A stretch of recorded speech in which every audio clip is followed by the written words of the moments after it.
Samweli wa kabiri ibice bitandatu umurongo wa 14. Nuko Dawidi yerekera imbere y'Uwiteka aca ikibungo, yari yambaye efodi y'igitare. Ikaze kuri Murindi Official TV. Turababwira amakuru ajyanye n'itorero rya ADEPR. Kururu muri ADEPR abapasiteri bakuru barimo abatenzwe butse intebe Pasiteri Ndayishimiye, Ndayizeye nako Izayi uyoboye ADEPR. Imyaka 3 irashize muri ADEPR hasa n'aharimo agahenge. Ni nyuma y'igitutumba cyaranze iri torero ry'abanyamwuka ziherereye mu bushorishori bwaho riyoborwa. Tariki 8 Ukwakira 2020 nibwo itorero ryashizwe mu biganza bishya. Intebe y'icyubahiro yicarwaho na Pasiteri Ndayizeye Izayi, ahabwa inshingano zikomeye zo kuyobora iri torero rya ADEPR. Uyu yasimbuye Revera Karuranga Ephrem wavanywe n'urwego rw'igihugu rw'imiyoborere RGB nyuma yo kunanirwa gukemura uruhurirane rw'ibibazo byari hagati y'abayobozi bikanatotera abanyetorero bibateza umwuka mubi. Pasiteri Ndayizeye Izayi yayoboye inzubacyuho y'amezi 12 mbere y'uko ahabwa manda yo kuyobora abakristo ba ADEPR basaga 2,280,000. Ariko ndakeka noneho bashobora kuba baragabanutse kuko abenshi bagiye bavamo. Mu mwaka we wa mbere 2022 ADEPR yakoze ibikorwa byatwaye arenga miliyoni 40, miliyari 40 apana miliyoni. ADEPR yakoze ibikorwa byatwaye arenga miliyari 40 z'amafaranga y'u Rwanda bigamije guhindura imibereho y'abanyetorero n'abanyarwanda muri rusange. Ibi twe ntabwo byatugezeho. Ibi byanajyanye no kuvuguta umuti usharira w'impinduka zakozwe mu nzego zitandukanye. Abaruriwe cyane kuri icyo cyemezo cyafashwe muri Nyakanga 2021 ni abapasiteri, abavugabutumwa, abadiyakoni, abashoferi n'abandi bavanywe cyangwa babuze imirimo. Imibare Murindi Official TV yamenye nuko abapasiteri bagera mu 1500 bambuwe inshingano. Umushahara wabo urahagarikwa ariko ntibakumirwa ku muhamagaro wabo wa gipasiteri nko kubwiriza, gushyingira no kubatiza. Aha ariko ntago ari byiza kuko aba bapasiteri bahagaritswe nibo bapasiteri bashinze izisengero, nibo bapasiteri bakuruye abakristo kubw'umwuka bari bafite. Kubahagarika rwose sinzi leta izongera ibitekerezo cyangwa ababahagaritse bazongera ibitekerezo babinonosore neza, barebe ko aba bantu banashime kuko nibo bashinze iyi fondasiyo y'ibi turimo. Aba bagerageza kuzamura amajwi cyangwa amajwi yabo bitabaza ariko bageraho baracogora, ntibongera kumvikana mu gitangazamakuru. Inkuru zabo zumvikaniraga muri bya biganiro bikurikira amateraniro cyangwa twa tunama two mu bwihisho. Akabaye icwende ntikoga. Gusa nubwo uko muri ADEPR kogejwe ariko banza wa mugani w'abanyarwanda, umunuko wako utaragiye kure. Kuva Pasiteri Ndayizeye Izayi yafata inshingano yo kuyobora ADEPR, we nabo bakorana bakomeye cyane ku ibanga. Ku ngoma ye y'amabaruwa acicikana hagati y'abayobozi yabaye make nanyuze mu kayungirizo yabaga adafite ibyo yangiza.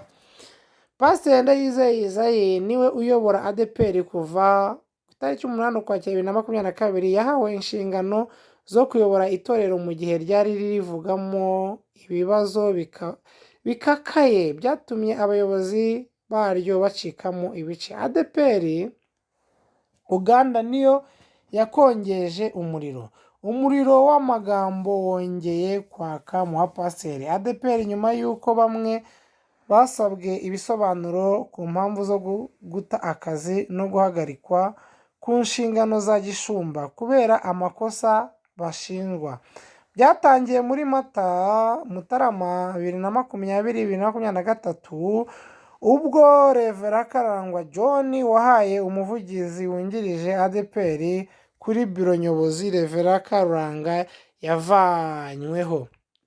Ubwo yasubiraga muri Uganda, uyu mbere yo guhabwa inshingano yayoboraga itorero rya ADEPR Uganda, ADEPR Pichu. Murindo Official yamenye ko asubiyeyo yatangiye kuvuga ko yoherejwe n'itorero ADEPR y'u Rwanda ndetse agaragara mu nsengero yigisha anatanga ibiganiro bitandukanye. Abakurikiraniraga hafi iby'amadini ku mbuga nkoranyambaga babonye amashusho acicikana agaragaza ko Rev Karurangwa muri ibyo bikorwa, aho muri Uganda itorero ryaho risa n'iryacitsemo ibice bitatu bikomeye birimo ikiyobowe na Pasiteri Rwanyamuzira Geoffrey usa n'uwemewe na ADEPR y'i Kigali, icyari Pasiteri Rugerinyange John n'icya Rev Karurangwa John. Waduhaye amakuru yavuze ko Rwanyamuzira ayobora ADEPR Uganda niwe ufite umujyi Kampala yirukanyemo Karangwa ku buryo budashobora no kuhasengera. Yakomeje ati reka ntiyahakandagira, gusa afite Karurangwa aho akorera mu nkambi na Kivala. Yavuze ko Rev Karurangwa yagiye muri Uganda abwira abo ahasanze ko nje kubahuza kugira ngo n'umubano wa ADEPR y'u Rwanda na Uganda wongere ukomeze umere neza. Yagaragaje ko babanje kumuha ikaze ariko baza kubonamo uruntu bituma bandika bamwirukana. Bamusabye inyandiko zamwohereje arabizibura. Rev Karurangwa John wabaye umuyobozi wungirije ADEPR yasabwe ibisobanuro ku mpamvu yagiye muri Uganda ndetse akagaragara mu bikorwa bitandukanye by'itorero kandi nta burenganzira yabihawe. Kwa 20 Kamena nibwo ADEPR yandikiye Rev Karurangwa ibaruwa imusaba ibisobanuro mu nyandiko z'impamvu ataboneka mu kazi. Karurangwa yoherejwe mu itorero rya ADEPR Kamashashi muri paruwasi ya Kicukiro, aho yakomereje umuhamagaro nka pasiteri udafite inshingano z'ubuyobozi. Ikomeza iti dushingiye ku nzandiko zitandukanye zaturutse muri ADEPR Pichu zigaragara ko witabiriye inama nk'umuyobozi w'itorero ukanashyirwa mu nshingano zitandukanye. Iyi baruwa yashyizweho umukono na Pasiteri Ndayizeye uyobora ADEPR isaba Rev Karurangwa gutanga ibisobanuro bitarenze amasaha 48 kuba yaragiye mu kindi gihugu nta ruhushya no kuba yaritabiriye ibikorwa by'itorero kandi atoroherejwe n'ubuyobozi.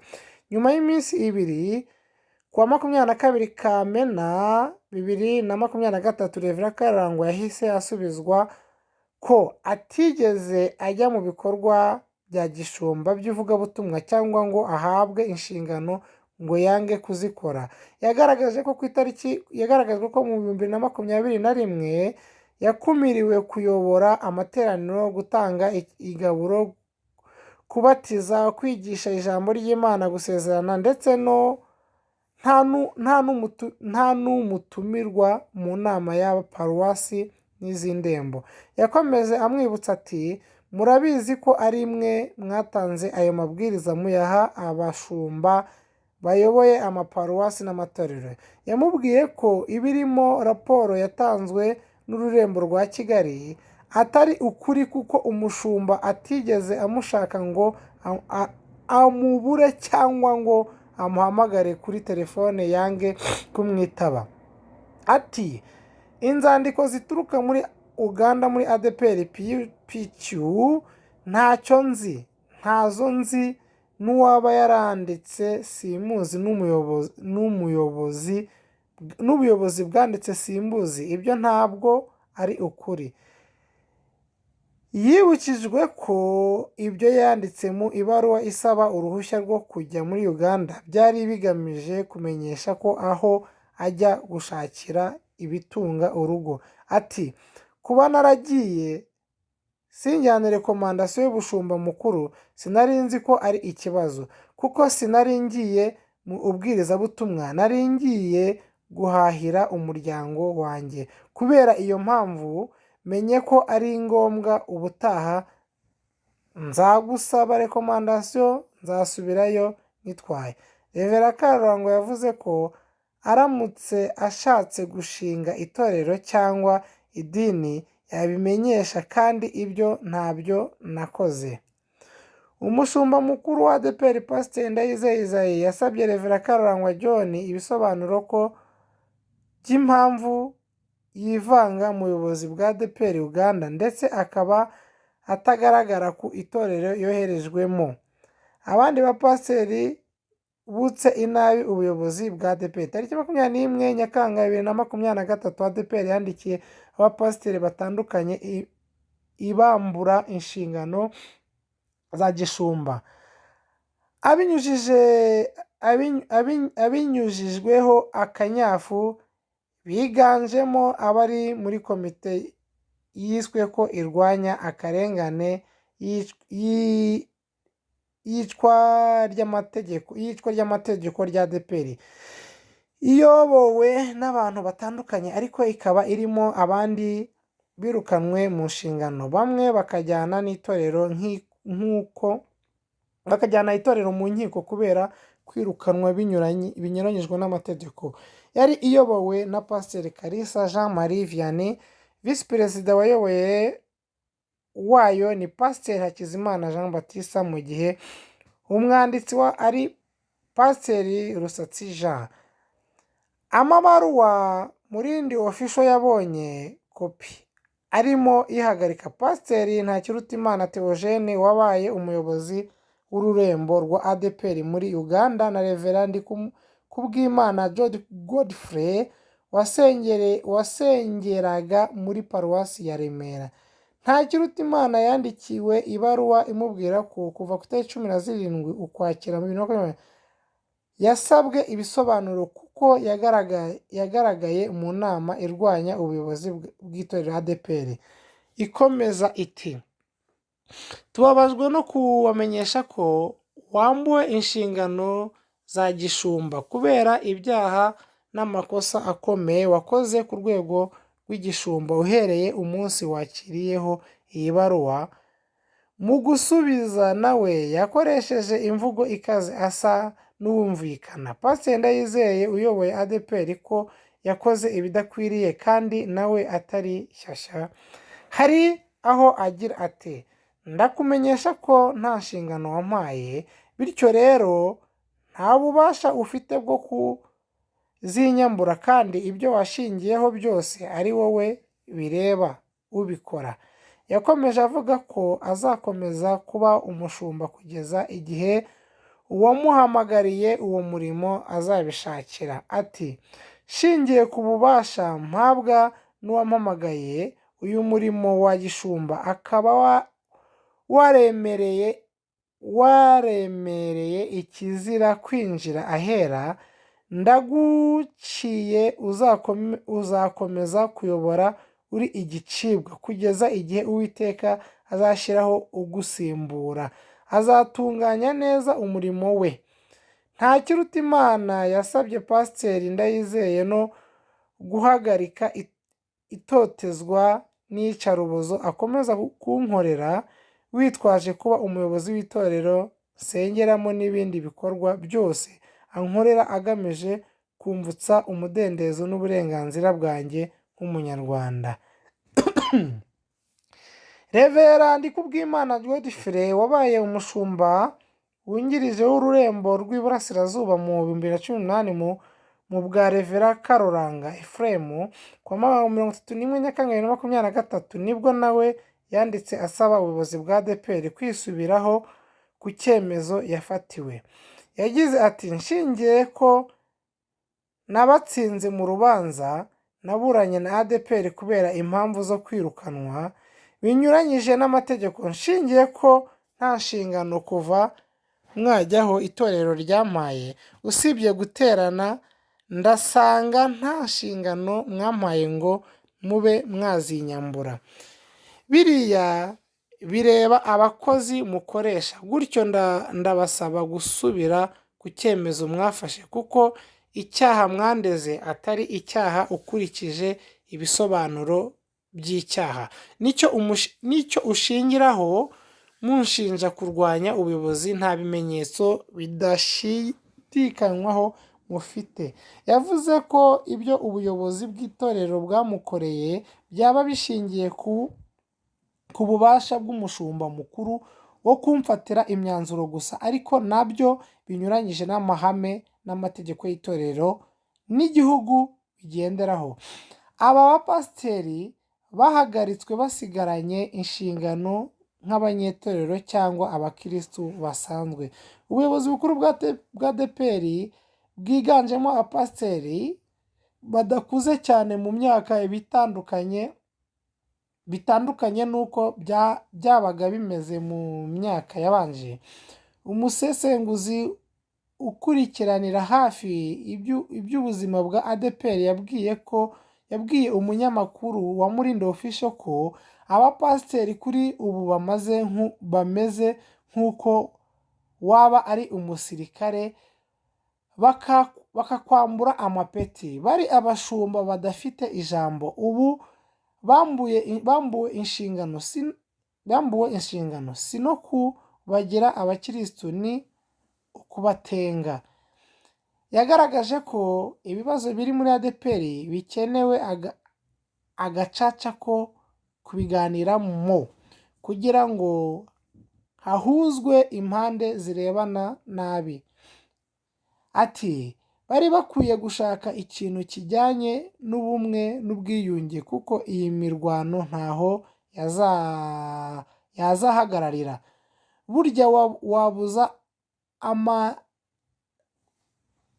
wabuza amaninda gupfunuka mu butaka ukayahoma, ariko ntiwafunga isoko burundu. Abahamagawe bo ntabwo bazacecekeshwa bikunde. Yavuze ko igiteye inkeke ari uko bazajya bagenda bakora ibyo bishakira hanyuma icyasha kigashyirwa kuri ADEPR kandi idashobora kubigenzura. ADEPR ni itorero rimaze imyaka 85 aho rifite insengero 3141, ariko kugeza ubu ngubu hari izo bahagaritse. Ubu sinkibara ko zifite insengero 3141, ndakeka ko hasigaye 2000 no hirya no hino mu gihugu. Rifite amashami muri Uganda no ku mugabane w'Uburayi mu bihugu bitandukanye. Murakoze. Yari Mulindi Official TV 1. Mukomeze mukurikirane ibiganiro bitaha.